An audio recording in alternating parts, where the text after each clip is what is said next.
Welcome everybody to the second in this series from Garden Court Chambers on accountability in the time of COVID. And the title of this one is Following the Science. I don't know how many of you participated in the previous session, which was on public inquiries, which we held a few weeks ago. Considered the role of a public inquiry in addressing the issues raised by the pandemic. I think the Prime Minister must have been listening in, because the very next day there was a government announcement that there was going to be a public inquiry, not quite at the timing that anybody would have wanted, but at least something is going to happen. And for those of you who did listen into the previous webinar, with all due respect to my learned friends and their excellent contributions, the most powerful speaker at that session was the youngest, a young woman called Hannah Brady, who's a paralegal, whose father Sean and grandmother both died of COVID, and who is a spokesperson for the COVID-19 Bereaved Families for Justice UK. And she spoke with great clarity about which arise.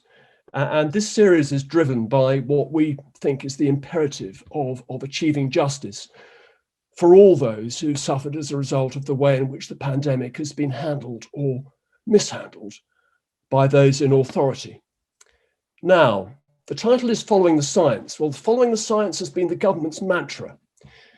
Whether it's been its practice, of course, has been the subject of evidence given today to the joint session of the Health and Science and Technology Select Committees by our old friend, the government's former advisor, Dominic Cummings. And it's interesting to note that at least one opinion poll shows that 80% of the public believe that the government mishandled the pandemic. Right, this afternoon we have three medical experts, and I'm delighted that they are able to join us, and two lawyers who will help to throw some light on the underlying issues concerning the transmission and effect of the virus and what should have been done to control it. The legal questions which arise concern liability for individuals and systemic failings arising by way of example from the decanting of elderly people from hospitals to care homes just as the virus took hold, conditions of work, not only for doctors and nurses on the front line, but for care home workers, teachers, transport workers and shop workers whose jobs involve direct contact with. And it was shocking to read the Guardian's report earlier this week that some 32,000 people contracted the virus while in hospital, of whom 8,700 have since died. I mean, this raises questions of not only civil, but also criminal legal liability.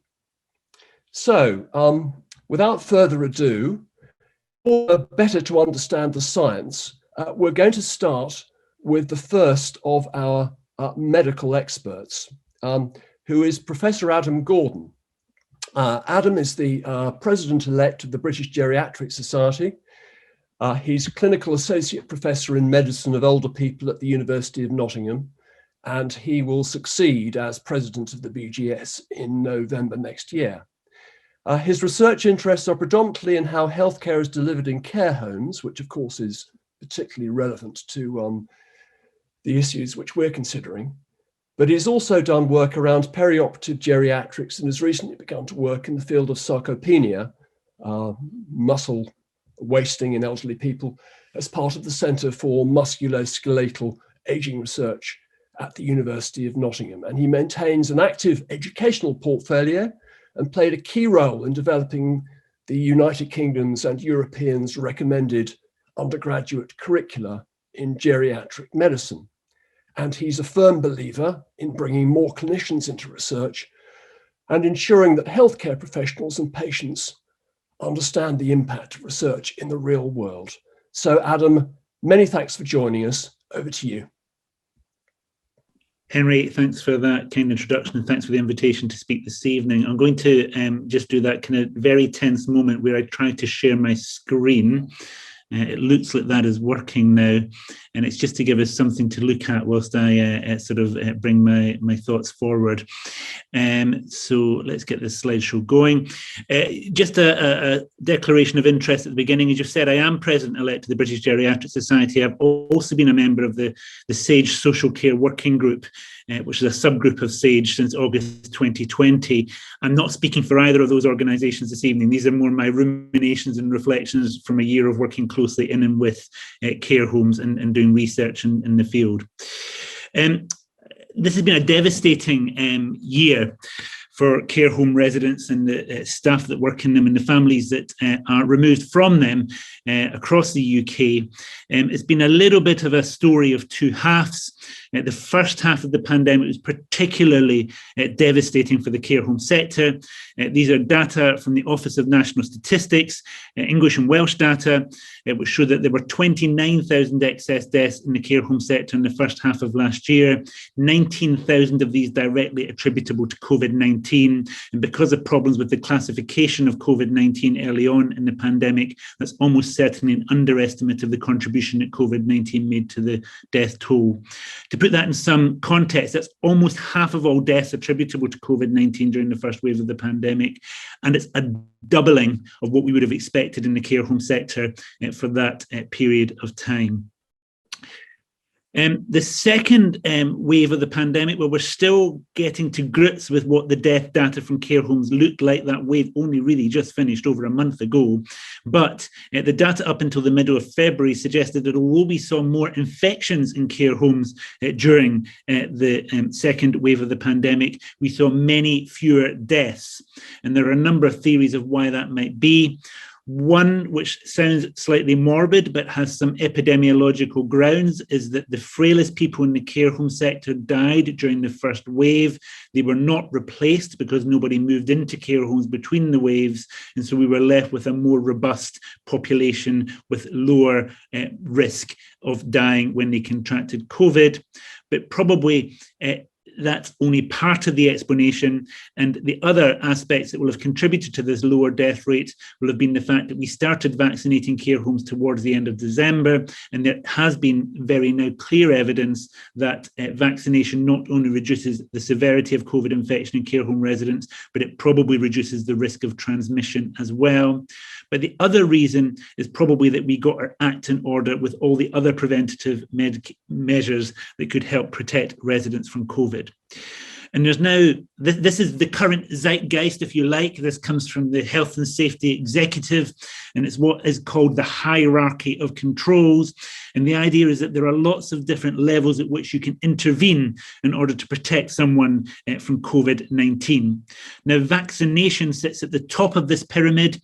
It's effectively a way of eliminating virus and the risk of infection from the surroundings. If scientists have any criticism of this diagram, this model, it's that it suggests that once you've dealt with elimination, you can forget about all the other things. And the current modeling from SAGE and other scientific groups suggests that that's not the case. So even though we have vaccination in place and we've dealt with the elimination part of the pyramid, we have to remain focused on PPE, administrative controls, environmental engineering controls, and changes to working practices over and above vaccination. And that's because vaccination is not 100% effective, even in the care home population. So I want to just reflect upon some examples from the pandemic where some of these hierarchies of control have gone a little bit wrong, and hopefully that will stimulate thought and discussion for when we have some conversation later in the session. PPE, you don't have to be a scientist to understand that PPE went catastrophically wrong during the first quarter of last year. Those of you that have been watching Dominic Cummings' comments today will have seen his comments on the availability of personal protective equipment. This is an article from The Guardian from April last year, by which point the government had already put in place really quite radical measures in order to procure PPE at a hitherto unconsidered scale. But this was reflecting the reality on the ground for people that were working in the care sector. And the problem was that in the United Kingdom, domiciliary care and care homes were outside the procurement arm of the National Health Service. They're not part of the National Health Service. So when NHS procurement went into overdrive, the market became devastatingly distorted. And I spoke to care home managers who'd bought PPE at the usual price because they'd been watching the news from China and Italy earlier in the pandemic. And when they went to pick it up, it was no longer there because the manufacturers had sold it onto the NHS at an even higher rate.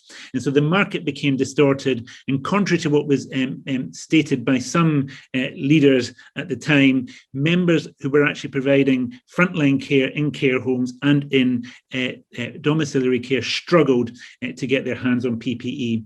And you just get a flavour of how difficult the situation was there from Jill Heppel's quote. Masks that would usually cost £1 each were costing £11.95 each, and the cost of hand sanitizer had gone up by a factor of 100, and in some parts of the country 1,000. So you couldn't even get that bottom area of the hierarchy of control sorted. We did sort procurement and things did get better, but that was really quite a major catastrophic failing early in the pandemic. There are lots of examples of the ways in which well-intentioned national endeavours by the NHS to try to systematise the response to care homes actually didn't take account of the way that the care home market was organised or the ability of care home managers to actually navigate the landscape around them. And we did an interview study around this, which you're happy to go and look up. And it just gives you more illustrations over and above PPE of the way in which care home managers and owners had to actually work around the system and do so really constructively in the early days of the pandemic, rather than having to work within it, because the system wasn't there to support them, certainly during those first couple of months. Another hierarchy of control issue which has raised a lot of sort of attention in the media is the issue around care home visiting, and the fact that care home visiting has been closed for much of the pandemic. Some really quite pioneering work has been done by this pressure group, Right for Residents, and anybody that tunes into the Today programme or the PM programme on a daily basis will have heard from them frequently throughout the pandemic. The Rights for Residents group have made a pretty robust case around human rights, people's right to a family life, people's right to freedom of movement. They haven't always covered the other countervailing right, which is right for protection from harm. And one resident, having a right to a family life has to be balanced against the resident in the neighbouring room that doesn't want anyone near them and really wants to be protected from harm. But they have made a very strong case around people's rights to access to family and visiting. And the government have obviously been listening to that, and that's now started to shape government policy. There is, however, a kind of practical component to this as well, and it's not all just about human rights, which many people can see as a little bit rarefied.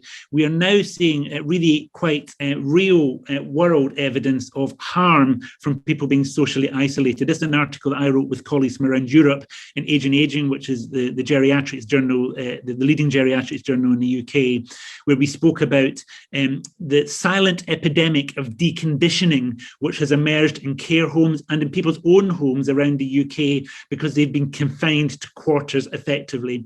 And we know that there are a great many people across the care home sector and in their own homes who are now more cognitively impaired and more physically disabled than they otherwise would have been as a consequence of social isolation. And I think we're now at a case where that burden of evidence, both in terms of the kind of ethical evidence around the balance of risks and harms and human rights, but also the practical evidence that people come to harm from social isolation, that I would be very, very surprised if our government returns to a policy of tight visitor restrictions, even if we see a further wave of COVID, which we may well yet do. There's a challenge here, though, which is that actually stopping people moving in and out of care homes is an excellent way to protect people from infection. And if we're going to allow more freedom of movement, we have to put in place alternative hierarchies of control in order to protect the people that live in care homes. This is a paper which has been in circulation now for over a year from a group called Bushproof. And Bushproof are infection control engineers. They're a not-for-profit. They usually work in Ebola hospitals in Africa. But early in the pandemic, they did some pioneering work to look at the spread of infection around care homes. This is a diagram that shows their suggestions of how you can zone a care home so that it has COVID-safe areas in green, COVID high-risk areas in red, and intermediate areas in orange. As of yet, our government haven't adopted these types of recommendations in any form of systematic way. They have some reasons for doing so, some of them more sound than others, and we can possibly discuss that when we get to the conversational part of the evening. But what is very clear is that if we open up visiting and we allow people to come in and out of care homes, we will have to find other ways of controlling the spread of infection, and this is one way that we will be able to do so. Another hierarchy of control that has been hitting the media in recent weeks, in fact, ever since the winter when it was introduced in a systematized way, is lateral flow device, LFD testing. And we started doing this for residents and staff back in December, and in visitors, although this guidance is from December, we didn't really start doing it in visitors until visiting was reopened a couple of months ago. But these devices have become the mainstay of, or have been portrayed in the media as the mainstay of infection control. In reality, they only work as one of several hierarchies of control. There's been a lot of media about the sensitivity of these tests, their ability to predict correctly a case of COVID, and there are widely varying data on how sensitive they may be. Their sensitivity may range from 58% if you believe the most pessimistic prediction of their ability to detect COVID, to 78% if you believe the most optimistic statement of their ability to predict COVID.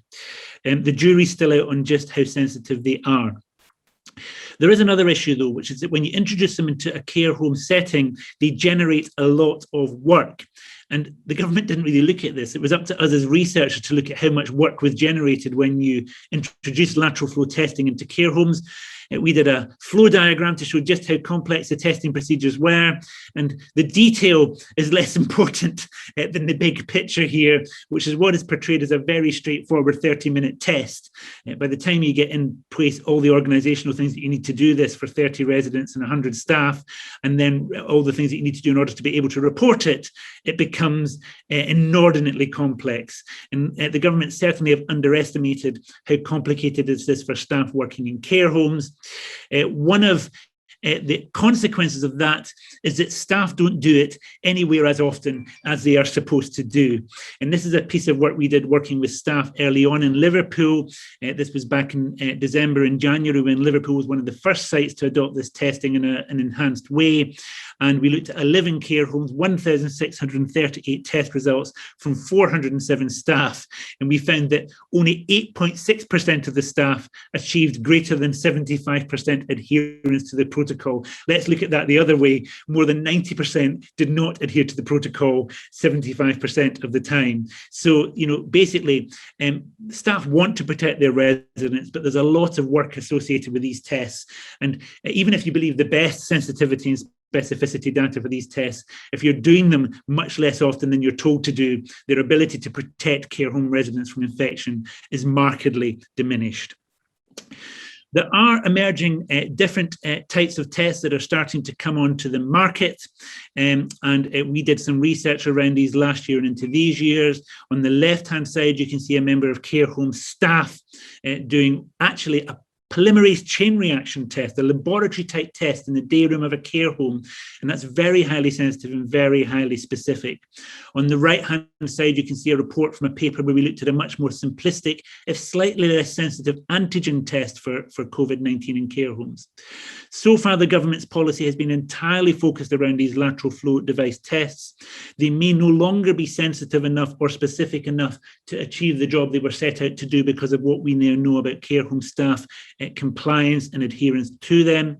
And they may also now be slightly stymied by the fact that the background prevalence of COVID is going down. And for those of you that know some rudimentary statistics, as prevalence drops, the positive predictive value and the negative predictive value of a test is altered by the background prevalence. So the government is going to once again have to return to the testing regimen and look at how that is enacted in care homes. They have plans afoot to do this, but it's yet to see how that actually comes through into the real world. Hopefully what I've done is I've raised a few different grey areas for you there that are thought-provoking and can get the kind of grey cells going ahead of some of my colleagues' contributions, and hopefully we'll have time to discuss some of these points towards the end. But I think if I were to summarise that in 3 bullet points within the last 30 seconds that I have, the measures in place for care homes improved substantially between wave 1 and wave 2. I think they were actually pretty good by the time we got to wave 2. But in wave 1, they were sadly lacking. There are now legitimate areas of uncertainty about how to keep the hierarchies of control in place ahead of a possible third wave. And a third wave is still very much a possibility as we look at the variants of concern that are now in circulation around the country. And the devastation of the first wave shows the potential perils and pitfalls if these are not approached with caution and attention to the underlying evidence and underpinning science. Thank you very much. And I think I've done that pretty much within time. Yes, Adam, thank you very much indeed. You have. Very disciplined of you. Thank you so much. And can I now move, please, to Dr. Elia Hughes, who's a GP at Nethin Tai, if I pronounce it correctly, doctor of surgery in Wales. Elia has studied psychology and medicine at Bangor, Swansea and Cardiff, and he returned to the area he grew up in 2017 as a GP, and now works across 2 sites to provide a community health service for 4,500 patients within a rural area. And during the pandemic, Elia has been working exceptionally hard to ensure his patients are protected from COVID, including mammoth efforts to vaccinate his community in only a few days. 1,200 patients were vaccinated in 2 days. And this Herculean effort, as it was described, was covered in the local press and on ITV News. So some of you may have seen him. He has helped to set up a group called #FreshAirNHS campaign group, and is very active in campaigning for better PPE for healthcare workers. And he said in a recent BBC News article, surgical masks just aren't good enough, given we know that the FFP3 masks give better protection. And he's also been quoted in The Guardian and on BBC Cymru on the campaign, and has said he will not stop until change comes. So Elia, over to you. Thank you very much. I'll do the awkward bit of sharing my screen as well. Bear with me here. There we go. So I shall first of all orientate everyone. There we are. I hope you can see that. Yeah. I will give you the fresh air story. First of all, this is where I work. This is where I'm from. This is the far end, northwest Wales, an area called the Llyn Peninsula. Some of you might never have heard of it. It's just west of the Snowdonia National Park. It is famed for its beauty, for its tranquility, for its tourism, for its fresh air. That's a famous pub on the beach there. That's and my surgery is just to the left. So that could be my local, you could say. Very lucky. So education provides us with ammunition, but I'm going to take you to my primary school because I think I learned more that's relevant to how this virus is transmitted in that primary school than I did in medical school. That's quite a statement. This was a Welsh school, so this sign is just outside. I went there last night to take this photo, and it says there Sefydlwyd, which means established in 1912. And this was one of 2 schools that were built at the time, called open air schools that were built by the local county. There you can see lots of windows going on there. And of course, this is obviously they've been double glazed and so on. When I was there, they were actually just single panels. And I remember being taught the history of the building, history of the school, and the purpose of why they had so many windows. So let's go back in history. Now, unfortunately, you couldn't find a photo of the particular school, It's called Droplets in a 4. But this is a very similar setup where you've got all the school children there having windows open. Now, why is that? Why did they have the windows open? And why do they see that as being important? Well, it was to mitigate airborne transmission of pathogens. And at the time, it was TB. TB is a bacterium, but it was considered airborne. And they found it to be a very effective way of mitigating transmission of an airborne pathogen. So I remembered that from primary school. Now, I'm a son of a dairy farmer as well. And I remember, working on the farm as a child. We've got sheds. This is one of his sheds. Notice the shape of the roof there. They don't build it just for the sake of it. There's thinking going behind here. Why have they built that slant going upwards? Let's take a closer look inside. So you can see, mind the pheasant just about to give the bird flu to the cow. Forget that. What you've got here are slats. They're called Yorkshire boarding.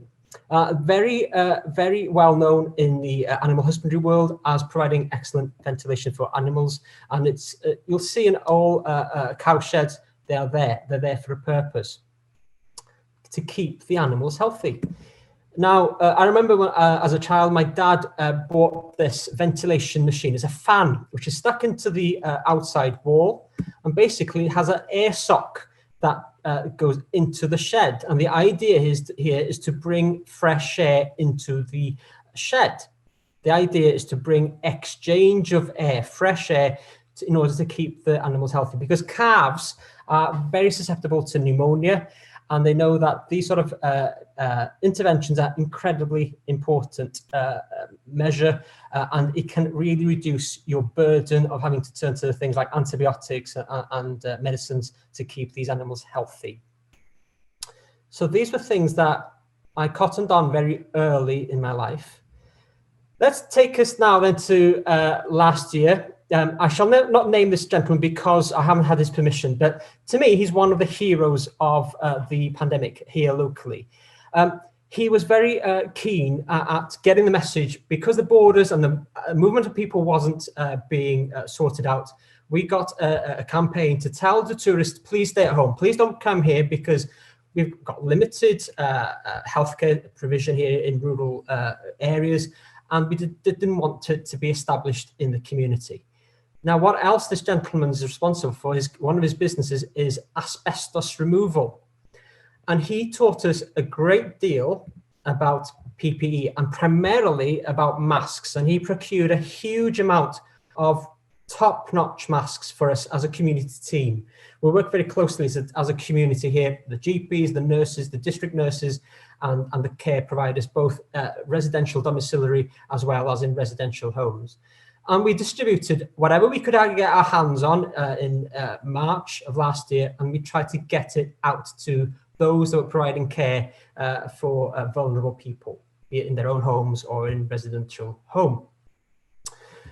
Coming into what the NHS and the guidance, the official guidance was giving us, there was an acceptance from the WHO level that COVID was not airborne. Now, this is a screenshot of a famous tweet that they gave. You'll see the date there, March 28th of March of last year, where they clearly state COVID is not airborne. It's incorrect, factual incorrect that COVID is not airborne. Coming back to the guidance, so this is the guidance that they provided us with. So you'll see the standard sort of the surgical masks. These are designed to be resist fluid. They're called fluid-resistant surgical masks. The standard ones you'll see most staff to be wearing. You are advised to wear a higher specific mask called an FFP3 or an FFP2 respirator if you're performing something that they call an AGP, an aerosol generating procedure. Things such as intubation or providing CPAP. So these are oxygen providing therapies that's performed in hospitals.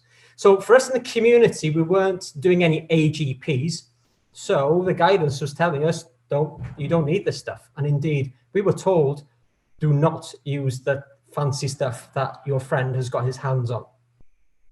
We told them where to go, and I vowed I would show them that we were right. We ought to have taken a precautionary approach because we didn't really know, or did we? Just another plaque that I just want to show you here. Now, this is from the old infirmary hospital in Shrewsbury. I visited this old building last year, and I just noticed this, and you'll see back in the 1870s, they had a serious outbreak of a contagion, and they deemed poor ventilation to be a big problem. And what they did was they put in an extra 35 windows because they thought that would help, and indeed it did, to improve the ventilation in those buildings. So what my role is, not only am I a GP, but I was what we call a cluster lead. So trying to coordinate the care here in the community, a population of about 35,000 people, huge geographical area. And one task that was given to me right at the beginning was to establish a respiratory assessment unit out in the community, because they wanted these query COVIDs to be assessed first before sending them to hospital, clearly making sense. And this is just outside the community hospital we've got here called Bryn Beryl, and we were luckily managed to get a unit established there, central to the area. The actual hospital itself actually became a COVID hospital. Red patients, as we called them, were sent to that hospital for care as well. And I have responsibilities in that hospital. I have patients there. And COVID, when COVID came, COVID actually slipped into the hospital just before it actually officially turned into a red care hospital. And it swept through the staff. About 20 members of staff, over 20 members of staff got COVID, just like that. And I became very suspicious because that was, our first impression of this virus. And a colleague of mine, a GP, went into the ward for 20 minutes, donning exactly the guidance that was provided, the surgical mask, the plastic sheet on his front and gloves. He caught COVID and he was hospitalized for 6 days on oxygen. And I think that really, really rocked me, because I thought, right, never seen anything like this. We need to be careful. So when I was building this or establishing this unit, let's get it outside. And that's what we did. We got this contraption built where patients would come in. You can see this fresh air coming in. We can provide an assessment, rapid assessment inside that little cubicle, provide it with enough privacy, get the assessment, clinical assessment done, and then make a decision. Do you need to go to hospital or you're safe to go home? And that's basically what it entailed. We did not want to bring these patients into indoor settings. We were taking a precautionary approach. Now, what does a GP do? Yeah, we are jacks of all trades, master of none, they would say, but actually what we are meant to be doing is to be champions of promoting health and preventing illness. And I thought, well, what can I do to help the country? And my country, of course, Wales. Let's start at my feet. Let's see what we can do here in Wales. And I partnered up with a friend called Hugh Waters.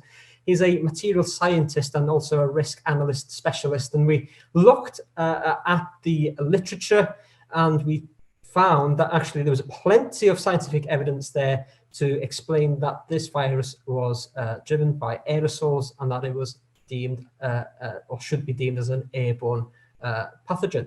So we were very frustrated. We couldn't see this evidence, this information being provided to the public. So we decided, well, let's try and get it out there, put the literature review up on a website and try and promote the website. And the website, you can see the address down at the bottom. Take your time, again, to have a look at that. It's bilingual. And it's called Fresh Air Wales. And that was the name of the campaign that we sort of led for a number of months last year. And we did get some recognition in the Welsh media, primarily Wales Online, which is one of the biggest media outlets we've got here. Several articles were done where I was trying to get this information, which wasn't really coming through the government's outlets, as to how you can actually prevent the spread of this virus, and actually emphasize the importance of ventilation, and actually, if you can, spend more time outdoors when in the company of others.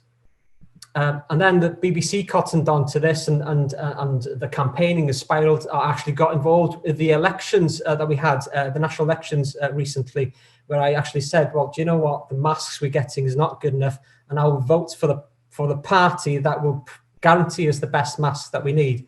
None of them did, unfortunately, but there we are. So kind of tongue in cheek, I guess. Everyone's aware of the hands, face and space slogan. But there was nothing there about this sort of the airborne element of it, the importance of ventilation. And, you have to be careful with public messaging. You don't want to confuse people. So we wanted to sort of add to it rather than sort of push it away. And we thought, well, let's continue with that rhyme. And we came to this idea of replace, the idea of replacing stale air with fresh air. And this actually went viral. It's incredible, actually. I've got, only yesterday, I had people from Australia contacting me that they tracked down that I was the one that came up with this, and they thought it was great. It was a good message. But it was just a bit, not a joke, but just to try and raise awareness of the importance of this mitigating element. And of course, we know that the government did bring it in, but of course, that's about 4 months after our attempts. And it was not quite what we did, but actually they used the same term, fresh air, which I was quite chuffed about, to be honest with you, because it really put the emphasis of how important it is to have an air exchange in your environment. We made inroads in our campaign, particularly with the Isle of Anglesey. The council there really took on board the advice that we provided in the website, and they actually started their own fresh air campaign. And they got these banners out in all the sort of public areas on the island. This is the Waitrose store in Menai Bridge, and it can be spotted all across the UK. Now, you'll see the fresh air message that the government is sharing now, of course, widely, but it was on Anglesey for months before anywhere else.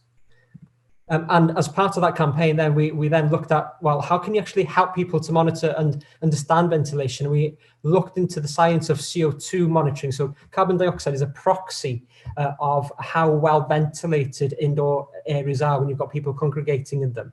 And so we developed a very simple protocol for the schools or whatever, areas of indoor that the council was responsible for, and promoted the use of these monitors, and they're actually used widely on the island, and I believe it's becoming more and more popular across the UK now. And also we collaborated with some researchers in terms of getting the message across in Welsh, and this is a very good video you will find on YouTube, which was developed by Trish Greenall and some fantastic aerosol scientists across the world, and they used the slogan "Hands, Face, Space, Replace." And then we kind of got a win, I suppose. We were vindicated in December by the Welsh Government, where they actually tweeted this, and they shared this public information where they actually named fresh air reduces the risk of infection of coronavirus by up to 70%. Now, if you had a drug that offered a 70% effectiveness, it would be deemed a wonder drug. But this was kind of just all we got. It kind of vindicated our efforts, but nothing really came from it, which was a bit of a shame. This is a very simple diagram just to emphasize what we're talking about here. So droplets drop to the floor, and then the aerosols float in the air. And my colleague Christine Peters, I'm sure, will go into this in further detail. And just to emphasize, this is a very busy slide, but I just want to emphasize we do have a lot of research, a lot of information, a lot of evidence as to how aerosols are inhaled and how that inhaled transmission of infections, there is a lot of information about it already, but it kind of hasn't sort of trickled through somehow, but I think we're getting there. This is from Professor Don Milton in America. So on the turn of the year, we were in the midst of the second wave, and a group of clinicians across the 4 nations, we got together and we forged this campaign of Fresh Air NHS, where yes, the public need to know about the importance of the airborne transmission, but actually we need to keep our staff safe. And of course, we know about the rates of deaths in NHS workers and the number of people who are off sick with long COVID.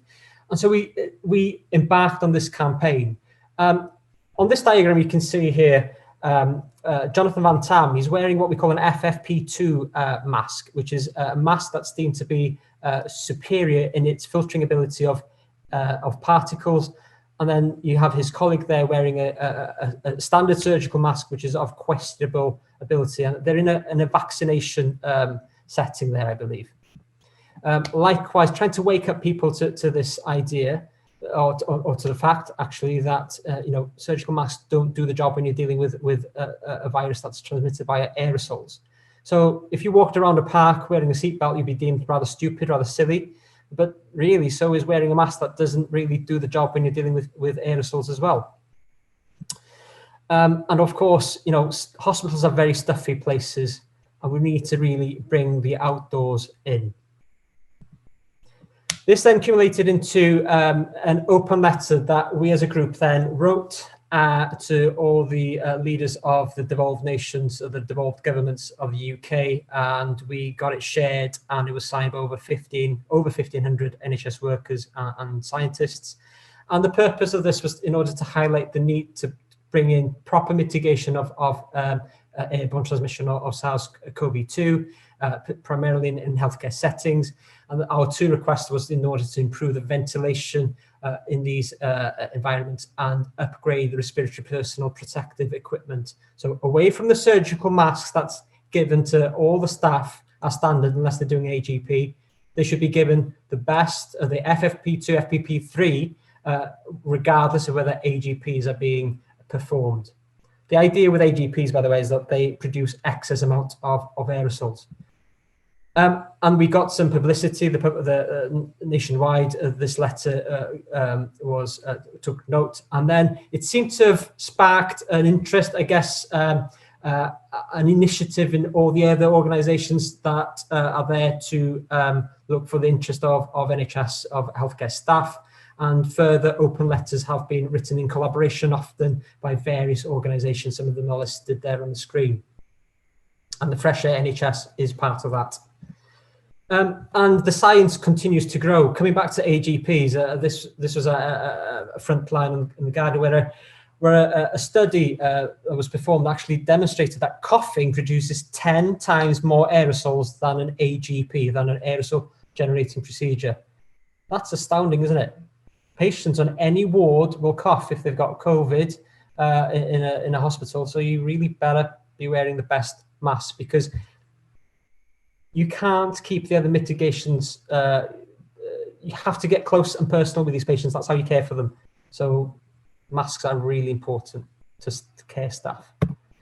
So that's me in the wind and rain, famous wind and rain of Wales, West Wales. I'm donning my FFP2. And I'm doing a vaccination. I'm vaccinating somebody outside. We were one of the first, if not the first practice in Wales to be doing a drive-through vaccination clinic.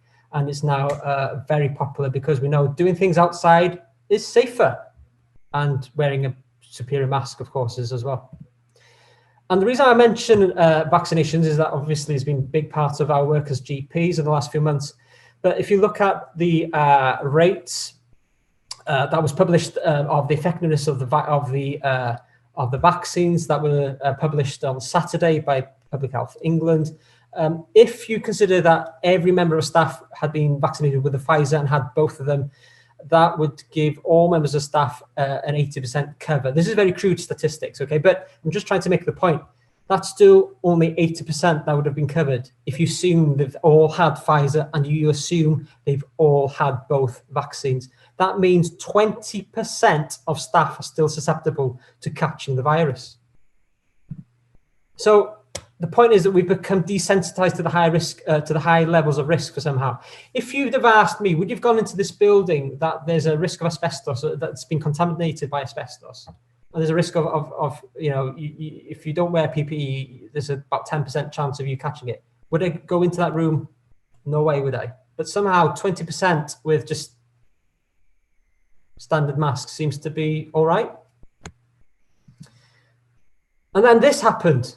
Mother of God, it is airborne. And, you know, this line of duty moment for the WHO. They brought in this announcement on the 30th of April where they were just short of using the term airborne, but actually, I don't care. The point is, they're talking here about the elements of something that's transmitted via the air. They're talking about ventilations and trying to avoid crowded indoor settings. So again, that was finally a breakthrough moment in the science and the accepted science of transmission.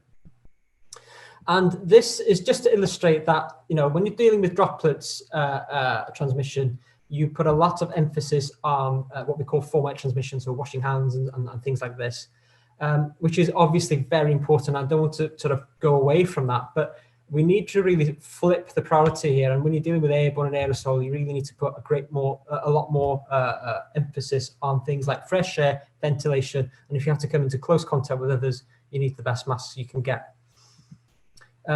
These two people know this. They're wearing superior masks. That's the US president and the Japanese leader there. They're both wearing superior masks. Joe Biden indeed is wearing 2 masks. This gentleman here is wearing an FFP mask. Unfortunately, he hasn't put it over his nose, but I'm sure he's fully aware of the importance of doing so. And actually, the comments he had this morning were actually rather startling, where he alleged that they still don't accept airborne transmission in the UK. So there we are, the importance of fresh air. Keep your windows open, keep those calves healthy, and thank you for listening. Thank you very much indeed, Elia. That was marvellous. And I think probably made us all very envious seeing those wonderful pictures. Before I move over to Christine, I think in the light of your comments about the importance of airborne transmission, I think it might be appropriate if I just record my own experience, because the Ministry of Justice has come in for some criticism about the way courts are being run. And I spent 3 months from January to the end of March conducting a criminal trial, jury trial. There were approximately 20 people at any one occasion in the room, including the jury. The jury all wore masks, but nobody else wore a mask. Certainly wasn't compulsory to wear masks in court. There was no natural ventilation at all. The room was either too hot or too cold because the air conditioning was malfunctioning a lot of the time. The Ministry of Justice's approach to safety in the courts is to sanitize the courtrooms and to require people outside the courtrooms themselves to wear masks. So there's quite a lot of cleaning that goes on, but the recognition of the dangers of aerosol, the recognition of the dangers of aerosol don't appear to have properly got through. And with that introduction, I'm going to now move on to Dr. Christine Peters. She's a consultant microbiologist at working within the NHS in Glasgow. She trained in medicine at Edinburgh, graduated in 1998, having spent a year out studying worms and insects as an honours project. And following full medical registration, she trained in clinical microbiology and virology in Glasgow and became a consultant in 2012, first working in Oman, then Ayrshire, and finally back to Glasgow. Her specialist interests are infection control, CF microbiology, and ventilation in healthcare. And she also has campaigned with the Fresh Air NHS, the campaign which Elia has just been telling us about for respiratory PPE and improved ventilation in healthcare during the COVID pandemic. So Christine, over to you. Thanks very much. It's been great to be invited along. I'm just going to share my screen. And as I do so, just to say that I'm also speaking on in a personal capacity and on behalf of NHS, Fresh Air NHS. So I will start my slideshow.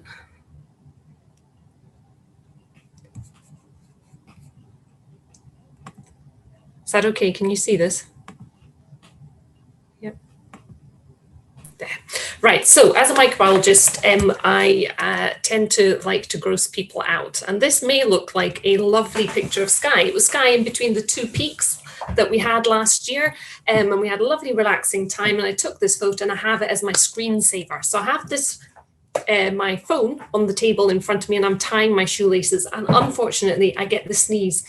And I know I'm well trained. You're meant to catch it, kill it, bin it, aren't you? You're meant to catch it in your elbow. It happened too fast. It just came out and splat. Here we have all these splatters all over my phone. beautifully captured. This is droplets. And as a microbiologist, body fluids are kind of my currency. This is what we do in the lab. We get body fluids, we try and work out what the pathogen or the contagion is that's about to infect somebody else. And the recommendations we give about how to stop transmission happening, all the efforts we're going to make in infection control and in advice in public health is going to be based on how we think the contagious agent is moving from person 1 to person 2.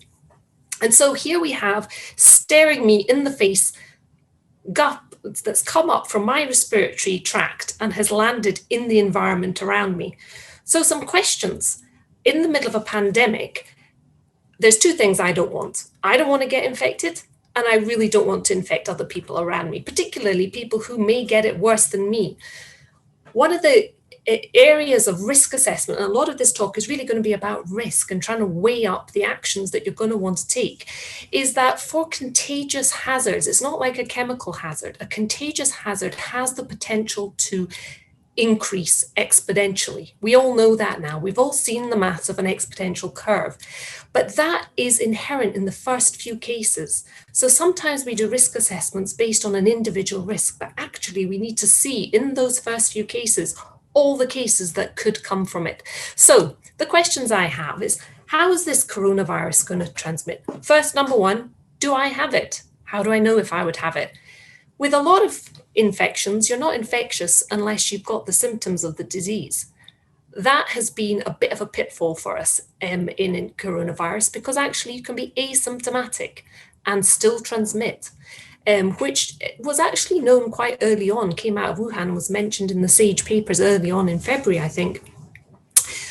But it comes from your respiratory tract, so the agent of transmission is fluid that's coming out from your nose. Your respiratory tract, however, it takes up the inside of your nose, your mouth, all the way down your throat, and then into your lungs, and there's air moving in and out. So these are quite large ones. They're visible to the eye, these ones that I managed to produce and capture for posterity's sake. Maybe 700 microns, this one on the left. If I do have the infection and I am infectious, how much virus is in one of these blobs? And how long is it going to survive? How long do I have before I can stop it being contagious? How am I going to kill it? How am I going to prevent somebody else from being infected? Well, this is very familiar. There are so many images online, aren't they, about us not touching things, hands being really important. And this is classic understanding in medical textbooks of how respiratory viruses move around. So you clean your environment, and the dogma, if you like, up till now has been, within 2 meters, 6 feet is where these big drops drop down, and that's the danger zone. Out with that, you're much, much safer, because they're just coming out your mouth and they're dropping down. So if I clean it all up and nobody comes in my way, then we're going to be all right. The smaller particles, so they may have less virus, or do they? There's some evidence to show that actually the larger particles contain less virus. Lots of reasons for that I won't go into now, but it's not necessarily exactly how you would expect it to be. So there may be virus there, but will an infection actually result in person 2? Well, that may depend where it lands. If somebody was unfortunate enough to be lying on the table with their head facing up towards me next to my camera on my phone, and I sneezed right in their open eye, wow, splat, you could get an infection, because that is your eyes and your mouth have got the ability to become infected. But if you think about it, that's actually a very small surface area on your body. So the odds of that happening, not impossible, but how often is that happening to explain the amount of transmission we've had? Well, of course, more likely, I suppose, in terms of behavior might be that you touch a surface, and because we're always touching our faces, and you touch your eyes, or you kind of have to probably stick your finger quite far up your nose to get a good bit of that stuff up your nose to cause an infection.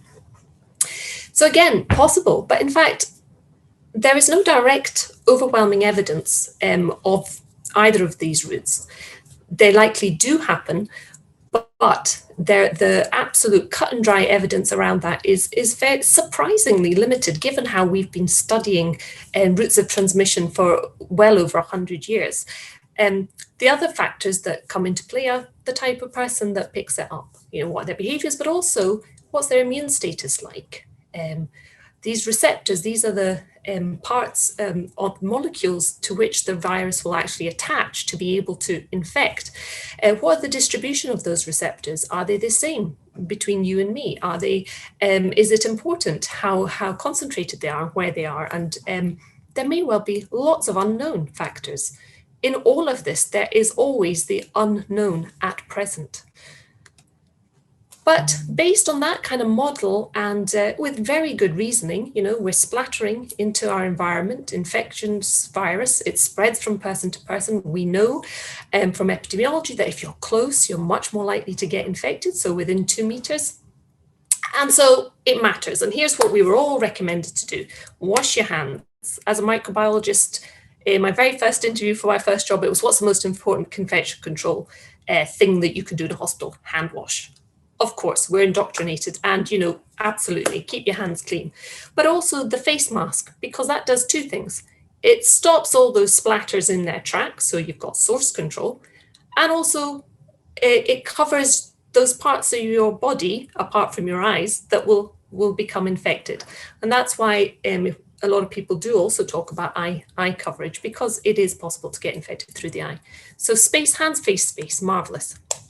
So far, so orthodox and so very 2020. This is what we were doing. This is what was driving us all year.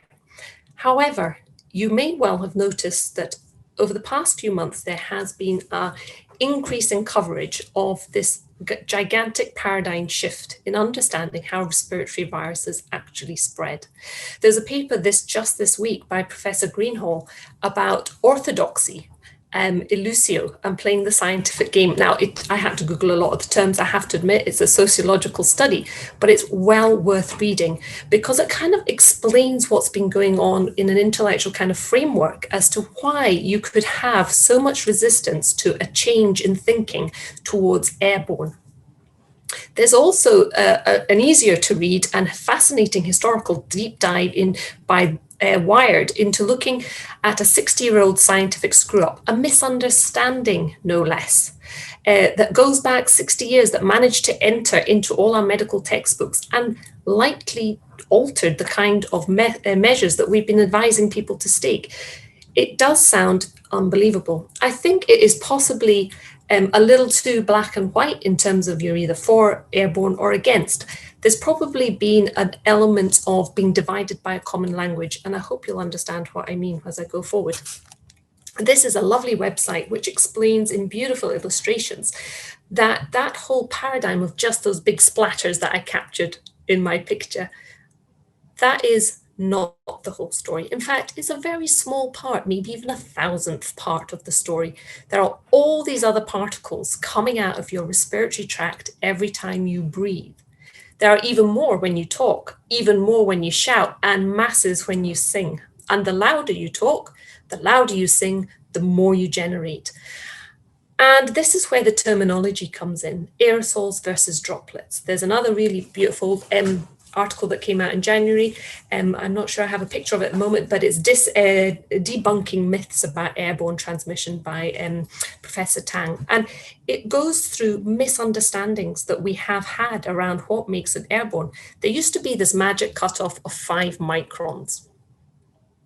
Whereas the physicists and the aerosol chemists and engineers and people who study these particles in nature through the paradigm of descriptive science and experimental science, mathematically sound. This is not, Mickey Mouse stuff. This is solid empirical science. Tells us that actually 5 micron cutoff is nonsense. It doesn't actually make sense. What it does make sense of is the size of particles that gets inhaled and can go all the way down into the bottom of your lung, into the alveoli, the space where the gas exchange happens. So that is true, but it does not bear any resemblance to how it behaves within the context of the space between people. In fact, what's a more useful cutoff is 100 microns. Some people are saying 60 to 100 microns, and really it's a range. Very little in nature actually cuts off black and white, yes or no. it's a range. And so it's these aerosols that we are concentrating on when we're talking about airborne. Not everybody likes the term airborne. And so you sort of go around in these irritating little circles of misunderstanding. And I'm with Elia here, call it something, but let's all agree that we're talking about the same thing. These small particles that anything that can stay suspended in the air and keep the virus alive, and there's data to show that it can survive for up to 8 hours in the air, and that when you inhale it, it can cause infection. And the more you inhale, the more likely you are to get infected. So I do have a picture of that dismantling myths. It's a good one, but just notice the date on this. One of the great scientists who's been explaining this and doing a whole lot of public education and science communication around this is Professor Marr. And she tweeted last year in March a very nice tweet around why she thought it was airborne. Back in the summer, June, July time last year, 252 scientists wrote a letter to WHO to try and persuade them to change their thinking around how this virus was transmitted. And there's a long, long saga around that, but the tables seem to be turning, as Elia pointed out. Another great person who's been working on this for decades is Dr. Morawska, who works in Australia. And she has a beautiful way of talking about this. We know more about the surface of Mars from direct images, including the dynamics of the impact of airflow and the Martian wind, than we know about the surface of the lung of a living person. So this is someone who has spent their whole career studying the complexity of the physics, because as a biological system, okay, it's tubes, but they're tubes that are alive and move and are wet or have different shapes. They're interpersonal variabilities. And what this picture shows us is that the different sizes of particles in the air deposit in different parts of the lung, and then different sizes again are produced. So both of these matter in terms of the transmission. It's incredibly complicated, and it's not something that your average medical student will have a huge amount of knowledge. So we need to be listening to people who spend their time studying this. And again, it's to point out that it's not yes or no. There's variability in the system. There may be averages, but is it averages that we need to work on, or is it the parameters, the extremes, if we really want to stop this transmission happening? There's another concept that I wasn't really taught when even through my microbiology training, but how much virus do you need? So you can talk of a minimum infectious dose, and you tend to think about it like really infectious virus, you only need one. Whereas it's something that's much less infectious, maybe you need 10,000. And the big question is, what is it for any one virus? So Ebola might be a few. And SARS, people are trying to work out, and some people are quoting 100, some 1,000. But there's a whole different way of thinking about that, because if you imagine it as a minimum dose, it's like if I meet 100 viruses, I'm going to get infected. But that's not really what this is about. It's a probability. So there's Professor Haas who invented really the concept of the infection dose response. And what that means is that you can think about it this way. It's a way of thinking. Any one virus could cause an infection, but they don't all cause an infection. So the probability of one virus causing the infection will dictate the response curve. So if I meet 1,000 viruses, I may be down the bottom of this curve here. So this down here where the 0 is you're not going to get the infection. 1 is you're going to get it. But there's this range, a curve that moves up between 10 to the 4, which is 10,000, up to 10 to the 6, 10 to a million. So the amount you get, and it might vary, so it depends on the route of transmission. So what if you inhale and you need to inhale less? There's some suggestion that might be the case to become infected, and the odds go up. But basically, the more times you meet a virus, the odds of you getting infected go up and up and up and up. And there's this point at which it goes up very, very quickly. So that understanding of risk is really what should underpin how we approach mitigation as well, because you virtually don't. The only way to have zero risk of catching this bug is to have zero contact with people. Now, life isn't like that. We have to function. And in the hospital setting, you can't eliminate the risk, as has been pointed out with that hierarchy, because we've got to look after patients. That's what we're here for. That's our raison d'etre. So the minute you have to meet people, you then have to go down the various hierarchies. And there has been, from my point of view, a misunderstanding of this hierarchy of control. It's not that if you manage to do the higher ones, you don't have to bother with the bottom ones. PPE is not the least important. You need to put in place the higher ones so that you don't have to use the PPE as your final measure. So when you do testing, for example, and testing has been really important because that's what helps you to decide if there is a risk or no risk. So if you can't tell when people are coming into your hospital who's got it or who doesn't, then you're at a disadvantage. You have to either take all the steps for everybody or no steps for anybody and be exposed. So the minute you have a test and can start stratifying what your strategy is and what measures you're going to be in place, the more you are in control of controlling that risk. So as soon as you've isolated somebody, that's great because you know they're positive. So you've got that side, even if you've managed to put the signs up and everybody knows and everybody puts their PPE on, at that moment of interaction between the infected patient and the non-infected, either healthcare worker or other patient, at that point in time, all the higher up hierarchy doesn't matter anymore. It's been and gone. Here you are faced with the risk that is up till then unmitigated because you have to look after them. So there's a different way of thinking about the risk is around what's called quanta. That is a way of thinking about the infectious dose as being enough to cause an infection. And this is, again, on that lovely website, which tries on a sort of mathematical basis and is based on, it's maybe not the ultimate and exact accurate depiction, but it's a good model for understanding the parameters of risk. So if you're silent, you're not really producing that much in the way of quanta. So one red dot represents enough to cause an infection. But over an hour, you've got more. Whereas if you're talking, you're producing a lot more. And again, it collects up over an hour. So if you're shouting or singing, much, much more. So your decision making is going to be, at which point are you going to introduce measures? You need to do ventilation is what clears out, as Elia's already gone through. Or the other aspect of this is wearing masks to prevent you inhaling it.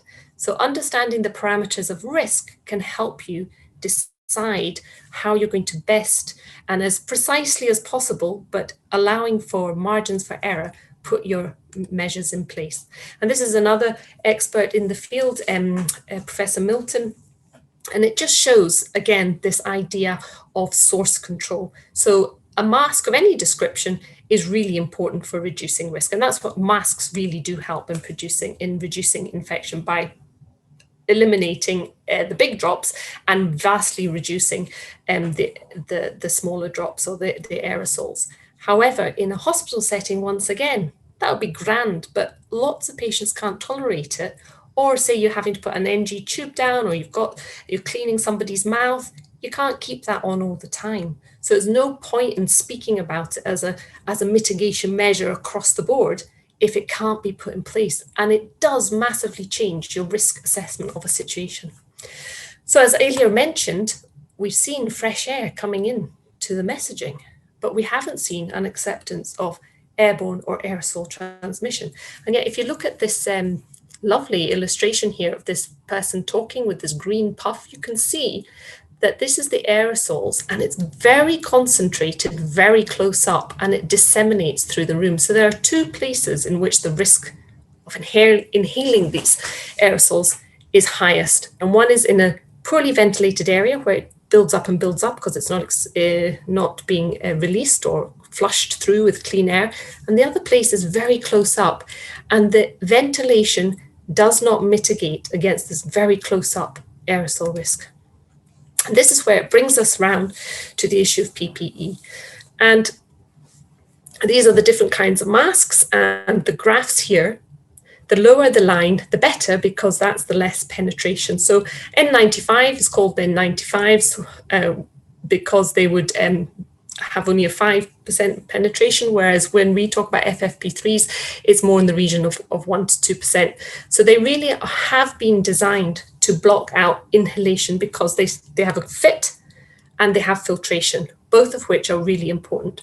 So the minute you don't have a good fit, you get bypass of the filtration, so you don't get the benefit of the filtration. And that's one of the main reasons why surgical masks are not as effective. Because but what surprised me and what I learned through this whole pandemic was actually they do something. So they do reduce aerosols to some extent, maybe 30 to 40, maybe even up to 50, 60 if they're very, very tightly and well worn. But as we know, they keep coming off noses, and the number of people I've seen when you can actually put 3 fingers in the side and they're gaping and they're just breathing in the air, in and out, unfiltered. And that's why this graph here shows about 60% penetration. So I think some of the discussions around this are not yes or no, but a value assessment around whether it's enough. So are surgical masks reducing the risk enough to reliably not give an infection? And I think the reality is in many circumstances, probably yes. And there's a recent paper that shows in a virus, less virus contaminated environment, they do reduce risk, but in a very virus-rich environment, which is we would expect to meet in a hospital, they don't reduce the risk enough. And that just makes sense. But however, our current guidance is for aerosol generating procedures. We use the higher grade masks, whereas for all these other circumstances where we actually have more aerosols, we're still recommending surgical masks.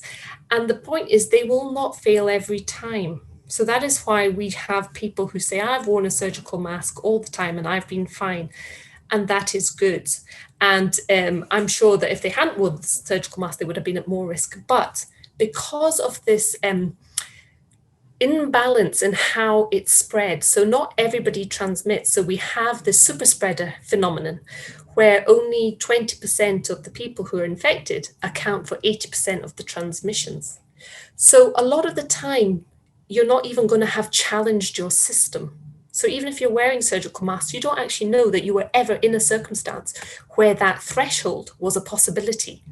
So when we are approaching healthcare protection and occupational health, we're really talking about the most reasonable level of protection you can give for the risk that you are facing. And because it is not exactly able to precisely say what that risk is, then we would advocate a precautionary approach, which is that you use the best grade that you can get hold of. Because surgical masks, actually, since 2008, HSC deemed them not to be PPE for airborne pathogens. So it does take a lot of getting your head around, and I think people have fallen down into holes of trying to tease out what we think the risks are. But you have to move away from a public health approach to risk and what might help in the big numbers to actually individual risk and worker rights. When you're talking about PPE, it's actually quite a swing in thinking about how you'd manage these. So I'm going to finish with this, and it's just a quote, says, only he who can see the invisible can do the impossible. And so much of what is coronavirus this year has been invisible. Okay, the virus is invisible, we know that. But what has been invisible has been the air around us, the mode in which it is getting about. How do we study the air and how it moves?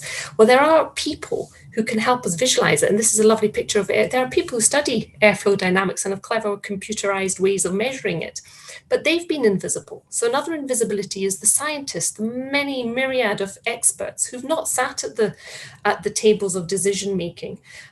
Not only the scientists have been invisible, but their science has been invisible. So in that Wired paper, you will see people couldn't publish their data in the mainstream medical journals. They've been published in kind of, well, I read Indoor Air, but most people probably won't. It's a bit slightly obscure if you're a medic, but they have published in in funny journals because they were not being accepted into the medical community. So invisible scientists, invisible science. We've also had fairly invisible governance around how the decisions were made and who was making the decisions or the guidance, and how the stakeholders could feed into that process. We've also had invisible data. We don't actually know for every hospital trust what the percentages of nosocomial transmission or healthcare worker infections or death rates indeed for all of them.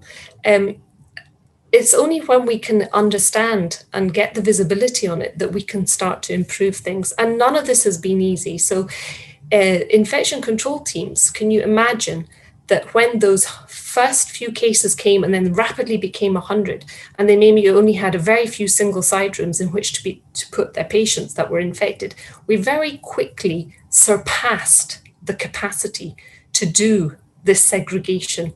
And if you didn't have labs that were well set up to be able to rapidly get your testing done, that was another delay. So you were blinded to who was infected and who wasn't.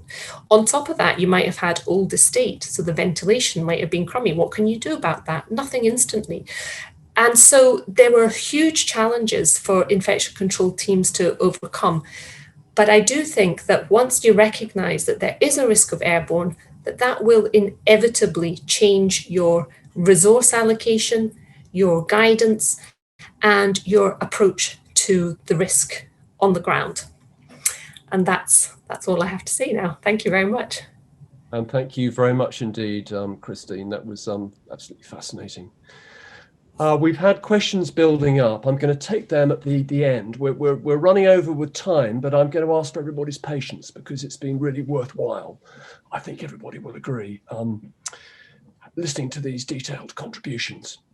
But I'm going to move on now to Mark Willars, who's a member of Garden Court Chambers, was served a term as one of the heads of chambers for 4 years. Mark specialises in planning and environmental law and public and administrative law and civil liberties, human rights and discrimination, and is particularly well known for his work in the Gypsy Traveller and Roma law field. He has been instructed to represent two NHS frontline doctors, Dr. Meenal Viz and Dr. Nishant Joshi, in a judicial review claim, and he's going to be talking principally about that. So, Mark, over to you, please. Thanks very much, Henry. And I just want to echo what Henry said about those three presentations, which I'm following. They're all fascinating, and they've really given me perhaps a better insight I needed when first instructed by the two brave doctors, Dr. Nishant Joshi and his wife, Dr. Meenal Viz. Having said that, when I was instructed back in, I think it was April of 2020, we hadn't had the Mother of God moment. We were still being told by WHO and by the PHE that we should be washing our hands, and that it was contact really where we would pick up the virus, and that perhaps underpins a battle that we had, and perhaps a battle that's continuing with the Department of Health and PHE as to the question of whether or not CPR, and particularly chest compressions, given in an emergency situation, is an AGP or an aerosol generating procedure. I mean, I'm not a clinician, I'm not a medical man, but it seemed to me, just as a matter of common sense, that if you're pushing away at somebody's chest, trying to get them to breathe, the likelihood is that if you're successful, they will do that and they'll breathe all over you. And as the medical practitioner trying to save somebody's life in that situation, you ought to be provided with the best possible PPE. And that is, as Elia suggested, indicated, the FFP3 mask. And so not to give practitioners that level of protection was negligent, and indeed breached the rights of the practitioners protected by the European Convention on Human Rights, and particularly Article 2, which protects one's life. But there we are. Little did we know back in early 2020, when news broke of the pandemic, that our government could handle the pandemic in the coming months so badly, or what a devastating effect it would have on the lives of so many people, and particularly those working in the healthcare profession and those from Black and minority ethnic groups. And today we've perhaps heard a little bit about what was going on in number 10 Downing Street. It sounds like utter chaos. And we saw the Prime Minister at Prime Minister's Questions responding to Keir Starmer by saying that the government acted in accordance with scientific advice throughout the pandemic. That, I think, is going to be a subject of an inquiry at some time in the future, hopefully sooner rather than later. But the case I'm going to talk about as briefly as possible, given timing, perhaps suggests that the government weren't following the science. And that case was one involving the question of the level of PPE, the provision of PPE that was being provided to healthcare workers. So back in early March of last year, one of my clients, Dr. Nishan Joshi, took a very bold step, and having recognised that there was fluctuating PPE guidance being given, sometimes on a daily, possibly even an hourly basis to his colleagues, and government rhetoric that claimed that there was no PPE shortage when clearly it was being rationed. He broke ranks. He blew the whistle and raised the issue of PPE shortages at a national level. I think he appeared on a news channel. And he insisted at that time, as you would expect, that doctors and all hospital and healthcare staff should be wearing appropriate levels of PPE for all patient contact. And he urgently argued for a change in the national policy. Next slide. I think we have that slide. Sorry, forgive me. Go back to the slide with the photograph, please. It's actually a slide which where you may see not just my other client, Dr. Josh's wife, Dr. Meenal Viz, but also some individuals who look like they're out of the line of duty, armed police, because they're guarding 10 Downing Street. And Dr. Meenal Viz took the protest to the gates of Downing Street, and there, and you may have seen it at the time, she stood and occasionally kneeled, arguing for better protection for healthcare workers. She was pregnant at the time and extremely worried about the fact that those in vulnerable situations, such as pregnant healthcare workers, were not being given adequate PPE. And the two then decided to do something more about it and to litigate. And they instructed Jamie Potter and Basma Sahib at Bindman Solicitors, who then instructed myself and my junior Estelle Dehon from Cornerstone Barristers to consider whether or not a case could be brought against the government to force the Department of Health and Social Care and PHE to change its guidance that it was giving out on the provision of PPE. And we spent a good deal of the spring and early summer sitting at our desk. I sat here working through the government guidance, the literature on coronavirus, and concluded that, in fact, there was quite a lot wrong with the government guidance. And although we know now from Elia that the World Health Authority had got it wrong as far as the transmission of the disease, it was quite apparent to us that the PPE guidance issued by the government didn't even meet the requirements of the WHO guidance, and the suggestion by the government that it was aligned with WHO guidance was clearly wrong. As regards the failure to secure the supply of sufficient quantities of PPE, we concluded that that was obviously an important matter, but one that would have to be addressed at an inquiry rather than a claim for judicial review. We were thinking along the lines that a judge simply couldn't order that the government supply PPE that it did not have. Instead, we focused on that PPE guidance. And if you could turn over to the next slide, please, David. We identified, one, as I said, that the PPE guidance wasn't in line with the WHO guidance. We considered that it exposed healthcare workers to a greater risk of contracting COVID and failed to address those greater risks, particularly faced by BME healthcare workers, that it was generally unclear and resulted in inconsistent practices across NHS trusts, and that the guidance failed to make clear to healthcare workers the level of risk that they faced, depending on the level of PPE that they could access, and indeed that they had a right to refuse to work if they considered that they weren't being provided with adequate PPE. Next slide, please. So our specific concerns related to this plainly wrong claim that the guidance aligned with WHO guidance and effectively masked what was going on, or the fact that the WHO guidance was stricter than that which had been issued by the government. And we were also very concerned about this point that the government guidance did not classify CPR as an aerosol generating procedure.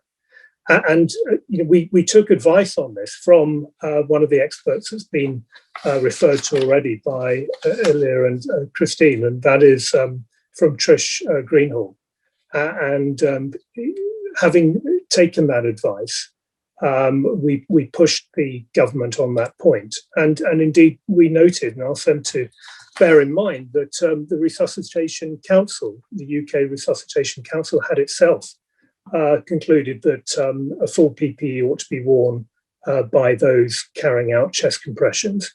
And we also relied on the point that, again, Elia has highlighted, that in this situation, given the nature of the disease, one ought to take a precautionary approach in order to ensure that healthcare workers are as safe as they could possibly be. And then we also noted that the government guidance talked of reusing single-use PPE, and there were concerns about the reprocessing of that single-use PPE and then its reuse, and whether or not that provided healthcare workers with any proper protection. Next slide, please. Then we, noting as the evidence was emerging, the disproportionate impact on BAME healthcare workers, drew attention to that too. I mean, there was a report issued back in April of 2020 which showed that 94% of the doctors and 70% of the nurses that had tragically died of COVID by that time were from BAME backgrounds. And we considered that the government ought to have been well aware of these shocking statistics themselves. But it seemed that there'd been little done by the government to examine why BME healthcare workers had been hit so hard. And it simply occurred to us that they'd failed to take any real steps to mitigate the risks that BME healthcare workers faced. Next slide, please. So it was in about June of 2020, to the best of my recollection, that a judicial review claim was issued. And we, on behalf of our clients, asked the court to declare that the PPE guidance was unlawful, that it breached their right protected by the European Convention of Human Rights, the right to life under Article 2, the right to respect for one's family life and physical well-being, Article 8, and the right not to be discriminated in the enjoyment of rights protected by the Convention. That's the right protected by Article 14 of the Convention. And we also asked the court to require the government to conduct an equality impact assessment on the effect of COVID on BME healthcare workers and to revise its guidance to mitigate that impact once that assessment had been carried out. And also to ensure that the PPE guidance met the WHO standards such that healthcare workers were properly protected. Now, the British Association of Physicians of Indian Origin, BAPIO, and the BMA intervened. Both organisations had previously raised concerns with the government about PPE shortages, the fact that the PPE guidance fell short of the WHO guidance, and the concerns regarding CPR not being classified as an AGP, as well as the disproportionate impact on BME healthcare workers. Next slide, please.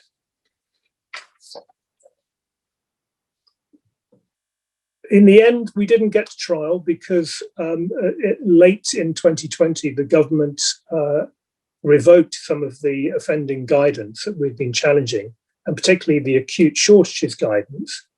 And that in itself had encouraged the reuse of PPE. And it having been revoked, there was no longer anything to argue about on that score. We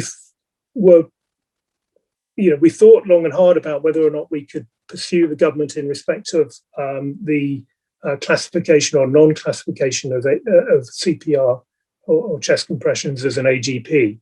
But the government rather cut that argument from under us by indicating that they were going to review the evidence and the list of AGPs and consider again whether or not CPR should be on that list. Now, I don't know what's happened since, I have to say, so it may be that they're still in denial about that point, but I suppose that the evidence now that and the recognition that the disease is airborne, transmitted, ought to strengthen the case for CPR to be on that list. The government also indicated that it was setting up a BME, a clinical advisory group, to address concerns about the impact or the differential, disproportionate impact on BME healthcare workers. And it also strengthened the guidance on the need for a risk assessment of healthcare workers, which it was giving out to NHS trusts. Now, whether or not that's playing out or how that's playing out on the ground or in individual hospitals, I don't know. But certainly the guidance is there, and it's quite clear that anybody who comes from a clinically extremely vulnerable group, pregnant staff and BME staff, should be entitled to a risk assessment. So our case settled on the basis that those steps were taken. And what I've just got to conclude by saying is that the case, if the case hadn't been brought, I think it very unlikely that the government would have taken the steps that it did. They may be possibly smaller steps than we would have wanted, but I think that they will have made a real difference on the ground. And it seems to me that as the evidence is emerging or has emerged as to the disease being airborne transmitted, I think that the points about CPR being an AGP are all the stronger. I mean, I think they were, from a common sense point of view, obvious from the word go. And I think that the inquiry, once it takes off, will be looking to see how the government, and indeed perhaps the WHO, although the WHO considered CPR should be an AGP, but how the government didn't think likewise.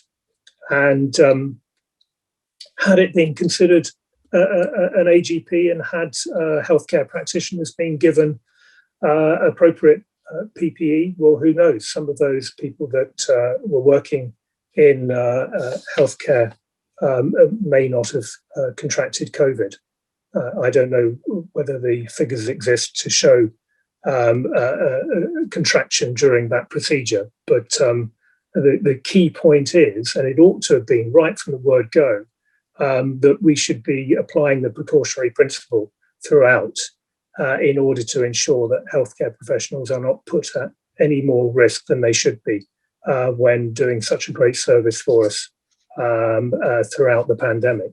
So, clapping for healthcare workers on a Thursday evening was great and showed, that we care for our healthcare workers. But the reality is that provision of full PPE at all times when working in that environment.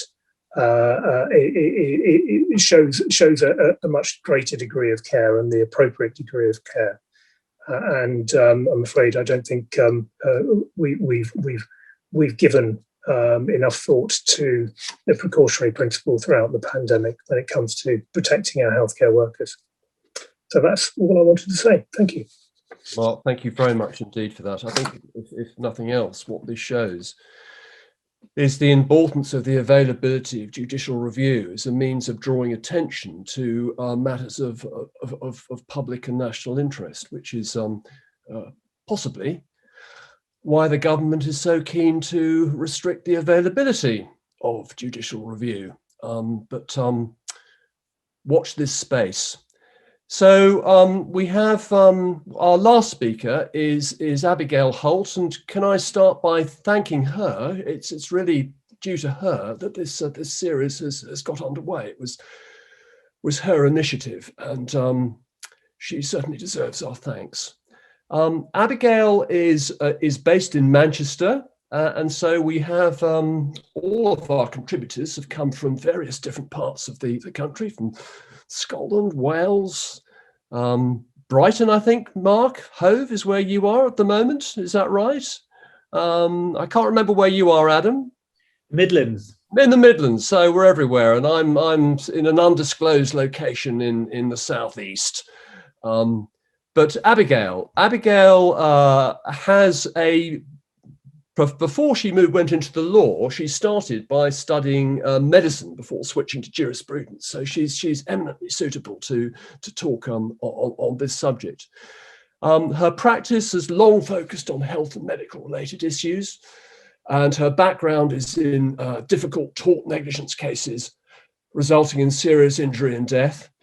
Her practice has a particular emphasis on industrial accidents and pulmonary disease, especially asbestos litigation, complex medical cases, challenging causation issues, clinical negligence, complex personal injury, regulation of healthcare professionals, inquests arising from industrial disease, workplace settings, and criminal injuries compensation work. If that's not enough, she also sits part-time as a first-tier tribunal judge. And this, combined with the attack on personal legal rights symbolised by Brexit, led her to spend time working with the cabinet of the United Kingdom Advocate General at the Court of Justice of the European Union in Luxembourg. And I should mention also that she's the treasurer of the European Circuit of the Bar. She has a diploma in European law from King's College London, and is knowledgeable in relation to human rights law and international treaties and conventions. So with that introduction, Abby, over to you. Thank you very much. How to follow our earlier speakers. I'm very aware of the time, and I'm very concerned that that if we go on much longer, people will die of thirst and hunger. I think what might be best actually is if I provide a paper which can be circulated with the link to the lectures that will be provided later in the week or next week. But what I wanted to talk about really was to draw out some of the themes which occurred to me as a tort lawyer, as a negligence lawyer. And against the background of having seen yesterday in the Times a comment in relation to the consultation on judicial review, actually, that said conscience and the law have taught us the rule that no wrong should go without remedy.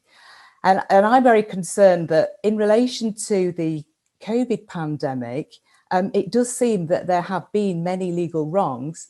And I'm concerned that the legal remedies are somewhat insufficient.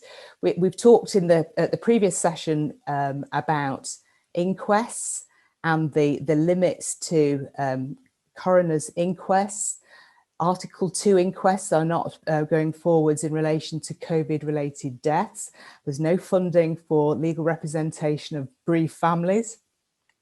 In relation to the promised statutory inquiry, there are limits which include that the government controls the timing, the scope, the judge or panel, And it seems that the timing of the promised inquiry has been kicked somewhat into the long grass to some vague period in the future, probably at the whim of politics. So in my consideration of the issue, I wanted to look at whether the pushback against claimants bringing claims, looking for legal remedies, to what extent, essentially, the pandemic and the issues flowing from the pandemic were foreseeable. I've considered that, of course, pandemics are a natural fact of life. They're a phenomenon that have been around since Adam, but nonetheless, that the COVID-19 pandemic, even if the details of it weren't entirely predictable, the possibility of a global pandemic was hardly a surprise before March 2020. In particular, I noted that in The Lancet, on the 28th of March of last year, they pointed out that that calling the COVID pandemic unprecedented belied the damage that had previously been wrought by SARS, the Middle Eastern Respiratory Syndrome, MERS, the Ebola virus, Zika virus, and I would add to that list also the learning from the evolution of the AIDS HIV pandemic.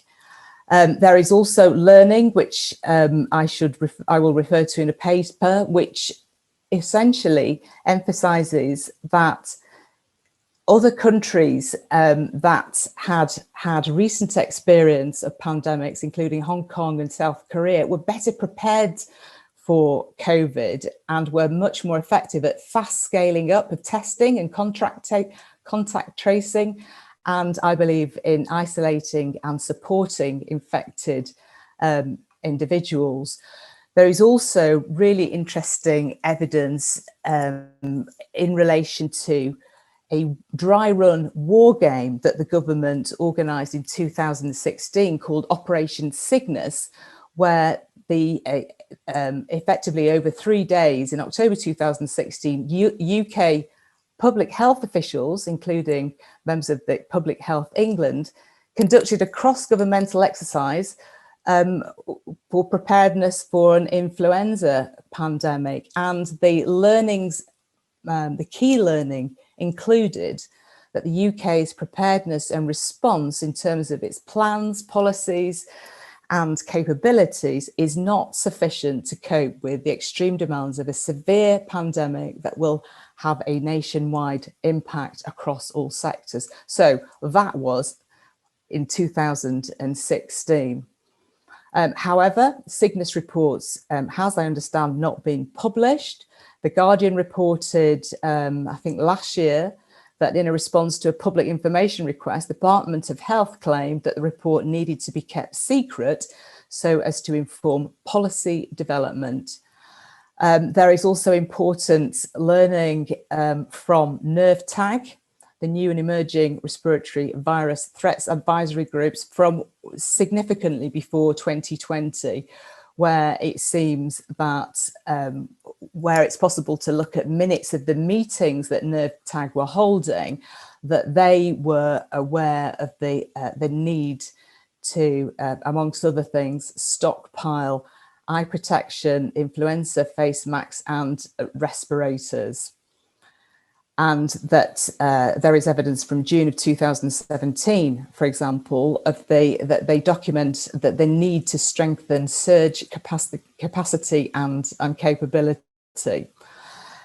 In another very significant theme, which has been touched on already by our speakers, was the failure, it seems, arguably, to understand the significance of symptomless or pre-symptomatic transmission of COVID. And that clearly is a very central issue to understanding the spread of coronavirus. But even now, I would say that the official mantra does still seem to emphasize hands and face. Driving around Manchester last night, I noted that the mantra is still hands, face, space, with space left, and no mention of fresh air that we have seen, for example, in the examples from Wales. On another complex topic, which I will set out in my paper, there's evidence of people around the world drawing attention to and publishing as early as January of last year information in relation to the issue of asymptomatic transmission. For example, Dr. Roth in Munich in Germany, as well as papers from Way and others in April, and other papers which highlighted Kimball in April, the 3rd of April 2020, who reported in particular regarding the problems of the problems of COVID in long-term nursing care facilities, that older adults were susceptible to severe disease, that there was a risk of rapid spread among residents in care homes, that 57% of residents who tested positive for COVID were asymptomatic, and therefore that long-term care homes should take steps to prevent introduction of SARS infections. That was in the beginning of April of last year. Also important article in the New England Journal of Medicine on the 28th of May of last year, talking about pre-symptomatic infections and transmission. Also, I've had the benefit and the pleasure of reading information and evidence forwarded by the bush-proof engineers referred to by Professor Gordon, and they have particularly drawn attention to issues in care home and the fact that there was confusion in relation to how care homes should be managed, the fact that care homes were not a priority for SAGE and NERVTAG, it seems, until April of last year, the fact that asymptomatic transmission was only discussed openly from about May 2020, and even then the committees didn't start to incorporate consideration of asymptomatic transmission into strategy. Problems with the soup of guidance scattered across different documents, and staff working in care homes not having easy access to relevant guidance, not being aware of the issues relating to asymptomatic transmission, and then probably being unwitting spreaders. Another important issue, supply chains of PPE. It seems that if we recall at the beginning of the pandemic, there was a massive scramble to try and find PPE because there were huge shortages. We know that healthcare professionals on the front line complained of rationed PPE and even use of out-of-date PPE. But the fundamental issue seemed to have been that stockpiles of equipment had in fact been replaced by just-in-time contracts, in particular with manufacturers in developing countries, particularly China. And apparently, it seems that the UK government didn't consider that a global pandemic might include other countries, even developing ones, and including China. Yet another theme that I've looked at is the issue of modelling. There's a really interesting article in the New York Times from July of last year, updated in February of this year, titled "Europe Said It Was Pandemic Ready, Pride Was Its Downfall." And that article suggests that in the UK, the government relied too heavily on epidemiological modelling in the early spring of 2020 in their decision to delay lockdown, despite seeing what was going on, particularly in Italy. And in contrast, to modelers, traditional public health experts with clinical experience and field observation are, I believe, sceptical of modelling, emphasising that the modelling projections were only as good as the data and assumptions.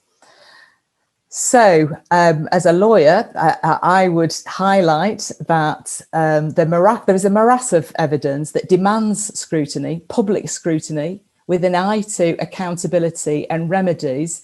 And just very briefly, as a tort lawyer, a negligence lawyer, even though we have a promise sometime in the future of a public inquiry, there are limits to coroner's inquest. You've heard from Mark the challenges in relation to judicial review, and we know that the government at the moment are undergoing a procedure with a view to potentially limiting judicial review. So that does leave tort-based civil litigation, the opportunity of pursuing for damages. And that is a route which over time is known indirectly to push up safety standards, because obviously those potentially at fault don't want to have to pay out compensation or higher insurance premiums. However, there are significant hurdles. Again, financial considerations trumps almost everything. Even putting aside the abstract philosophical issues of reconciling death, grief, and serious disability with money, the cost rules make it really difficult to pursue complicated cases with complex causation issues, and particularly where ultimately the compensation that might be awarded would be typically less than, say, £25,000. And such cases put the burden on claimants, or they're being the seriously injured or the bereaved, to provide the evidence to prove their case with zero legal funding, and where COVID-related civil litigation will require high quality, detailed, systematic, independent, scientific and medical opinions. And of course, that work does not come cheap from respected experts. And particularly in relation to potential COVID litigation, there will be huge problems in relation to proving causation. Issues of the jurisprudence of material contribution and risk will need to be considered. This will be, I suspect, a central issue because, for example, did a nurse perhaps with dependent children die of COVID because of her long shifts on a COVID ward, or did she regrettably catch COVID in a supermarket or from her children? These will be the issues that the lawyers and the legal system will have to grapple with. Civil litigation is also enforces an adversarial approach with no mandatory lesson learning. And it is in fact lesson learning which many who've been touched by COVID really crave. And of course, finally, brave litigants and their lawyers will run the risk of social disapproval as money seeking or ambulance chasers, respectively. Why should, I ask, why should those who've suffered most directly from the pandemic risk censure when the remedial options open to them are so narrow, so expensive, so difficult and so slow? So finally, particularly with our levels of education and wealth in the UK, we as citizens, I say, deserve better. We need to continue to organise, to campaign for accountability on many fronts, by our collective coronavirus experience. We also desperately need, I say, a smarter legal system that provides appropriate remedies and which builds in learning and understanding for avoidance of similar problems, particularly for our future health security. So that is a shortened version of my presentation. Thank you. Yeah, thank you very much indeed, Abby. I'm going to take the last part of this session quite swiftly. We have got some questions, but we've overrun by some distance. But the first question is this from Kat. Would you say that the Health and Safety Executive and the ORR, which I think is the Office for Road and Rail, failed in their duties? On public transport, our employers were refusing to supply masks until mid-late April 2020, but they hid behind PHE guidance and continue to do so. especially aerosol transmission? That's the question. Can I just link that to another question, my own question, which is this. There was a plan within the NHS for dealing with a pandemic, which was based upon the experience of SARS, I have been told. Can I just ask one or any of our medical experts to what extent you think that the reaction to COVID really ignored the content of the plan, and I suppose that is allied to the question of the specific liability for the Health and Safety Executive and the Office for Road and Rail. In other words, to what extent, given that, of course, there was developing information about the way that COVID spreads, to what extent was the what is now widely accepted to be the failures in the response were failures to implement existing procedures? I don't know if any of you feel able to address. I think there are differences between SARS and COVID, which Christine would be better placed to address than I would. I guess I'll just speak briefly to the issue of long-term care, and it addresses one of the questions that came up in the chat as well, which is that it became very clear early in the pandemic that despite the fact that there are 3 times as many beds in the long-term care sector, 400,000 versus circa 140,000 in acute hospitals, that the planning was entirely focused around the acute hospital sector with really very limited consideration of long-term care. And that any attempt to include long-term care in the planning was retrospective, ad hoc, and probably didn't really kick in until the middle of May. So it's astonishing, really, isn't it, that there's a care sector which is such a massive part of the health and social care economy that wasn't incorporated in the planning at all. And that, for me, seems a very significant oversight. There are probably quite reasonable, well, there are long-standing structural reasons about how long-term care is funded and regulated in the UK that meant that nobody saw it as their responsibility to make that plan, and that's why we ended up in that situation. But they left long-term care out. As someone who was on the front line of hospitals wearing masks like this, and I still do in order to walk down and see my patients this evening, and I caught COVID in June, and we struggled to have enough of these for a long period of time. I had to wear one for the whole day, recycling it throughout the day. It would suggest that the supply chain planning wasn't particularly well developed either. So that's just a little bit of reflection from the kind of long-term care perspective and a little bit of reflection from the front line perspective. But I think Sarah can maybe comment on how the virus was different this time around from what we've seen before with SARS. Sorry, Christine, sorry. Yeah, I think these are really the key questions that's going to take a lot of unpicking, because firstly, not all the information is available. So what planning actually was there? I think there's a lot to come out about that. I don't think everybody right down to the ground level was fully appraised of what the plans were. And the virus is different. One of the startling things was the mortality rate. It sounds silly now. We know there's been so many cases, so that the numerator is high. But in terms of percentage of people who got infected who died, it's low compared to, say, Ebola or MERS. The mortality rate of those viruses is very high, and that's why it was downgraded from a disease of high consequence based on its mortality rate. So that kind of, there wasn't really a framework to deal with a highly transmissible, not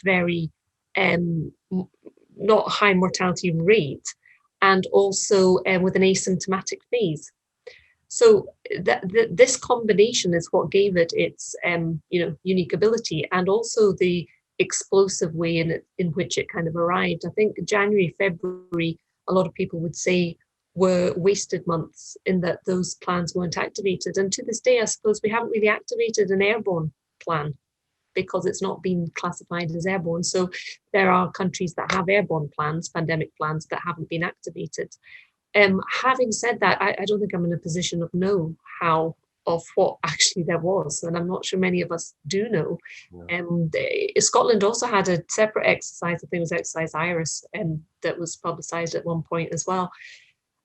We do have plans, and say for avian flu, we would, if we got a suspect avian flu came in the door, we'd put in place airborne precautions. And we certainly started doing that at the beginning, and then it was all downgraded. And I suppose what were the factors that went into that decision? Was it pragmatism? We don't have the PPE. I also think that preparation would be patchy. You know, we're a country made up of lots of different groupings. You know, you've got trusts and you've got local situations. And what went well was how clinical teams revolutionized service overnight to deal with this complete, you know, we moved from our normal kind of work and patient load coming in to dealing with a novel virus and using up loads of ITU beds. So, you know, there were some good things that were, and things that went well depended on innovation, rapidly moving command control, that sort of thing, which is not what we'd prepared for. So I think nobody went in thinking, we're following plan B. Let's do it. We know what we're doing. We've rehearsed this. We're going for it. I don't think that happened, but we did have really good innovation and responding. So I think it's a mixed bag. I'm not in any position to say really. Ultimately, I don't have the knowledge base of what really happened up there. Look, I'm afraid I've got a few other questions, but we've run over by half an hour already. We're beginning to lose people, but I just want to finish, if I can, with the last comment we've had from Sarah House, who's actually raised more than one question, and I'm just going to read it out. She says, "These presentations today are the most impressive and useful that I've seen throughout the whole epidemic. Could these presentations by the presenters today be incorporated into a TV panorama program or Channel 4 or BBC? Why do people need to hear the speakers today and the real and critically important issues you have learnt from the ground?" So I think that's probably quite a good way to bring today's session to an end. And I'm sorry for those people who've raised other questions. They are almost all, by the way, accompanied by thanks and congratulations for the quality of the presentations. And can I just repeat my own thanks and compliments for the content. It's been absolutely fascinating. Thank you very much indeed, everybody. I'm going to sign off for the evening. Have a very good evening. And the next session in this series is on the 30th of June. And it's going to be about the impact of COVID on practice in the family courts, which is a completely different issue and a huge story in itself. But thank you very much indeed, and have a good evening. Bye-bye. Thank you.